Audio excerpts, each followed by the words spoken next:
Um, being a judging someone is, for me, I sort of find that I catch myself out for sure. Sure, yep.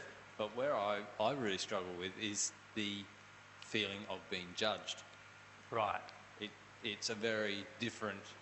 I just sort of shut down, I guess, is really what I find. Yep. I feel anyone that says something to me that I'm feeling judged, I either go into the defence or whatever. But it's a lot harder to go down. I find to go to causal, or to understand the causal emotions behind that, I guess. Oh, behind the judgment. Yeah.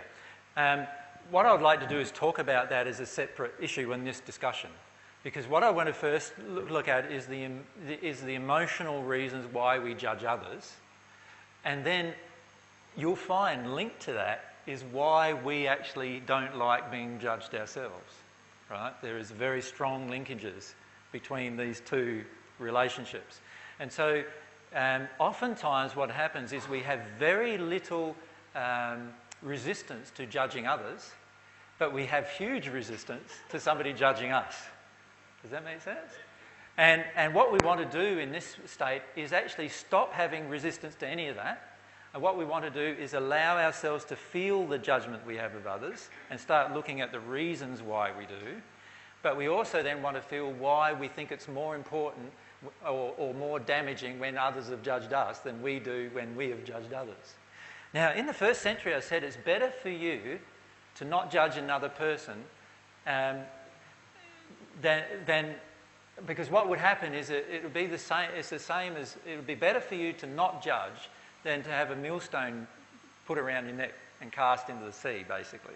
And what I was basically saying is judgment is such a powerful tool of harming another person's free will that you can actually cause the death of other people just through judgment.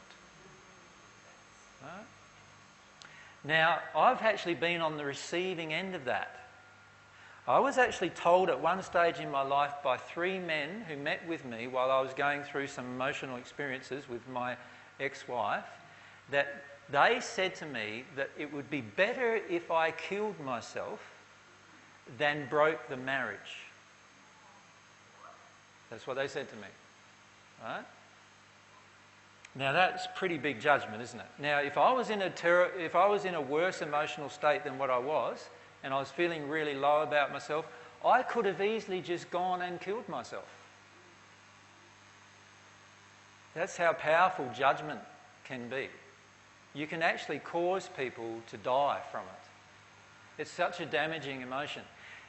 In the first century, I also talked about be careful that you, with regard to the rafter, I don't know if you know that parable, but I said, take care that you don't look at others and not see yourself. And then I gave an illustration of how we often try to help the other person take something fault out of themselves, which is like a little piece of straw in their eye, and all the while we've got a great big rafter in our own eye while we're trying to do it. So in other words, you imagine this great big rafter coming out of your eye and you're trying to see the little straw that's in Brian's. Like, it's going to be a bit difficult, isn't it, to extract the straw in his. And the problem with judgment is most of the time when we're in a state of judgment, we are actually in a darker condition than the people we are judging. All right? That's how powerful judgment is in your soul condition. So this is why it's very, very important to see judgment as a tool, a signpost, warning you that there's something inside of yourself that you're wanting to avoid.